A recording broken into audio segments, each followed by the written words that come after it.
रसूल अल्लाह ने 5 खूबसूरत हदीसें बताई। नंबर 1, तुम में से बेहतरीन शख्स वो है जो ना किसी को तकलीफ दे और ना किसी की तकलीफ का जरिया और सबब बने।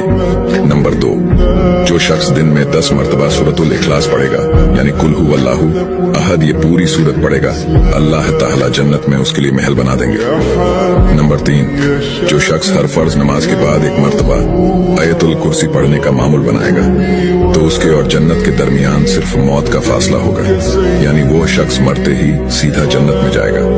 नंबर 5, जो शख्स घर से निकलते वक्त ये दुआ पढ़ेगा, बिस्मिल्लाहि तवक्कलतु अला अल्लाह ला हौला वला कुव्वता इल्ला बिल्लाह, तो अल्लाह ताला शैतान के शर से उसकी हिफाजत फरमा देता है और जिस काम को वो निकला अल्लाह ताला उसमें आसानी पैदा फरमा देता है। नंबर 5, रसूल अल्लाह ने फरमाया, वो शख्स हरा भरा रहे, हंसता खेलता रहे।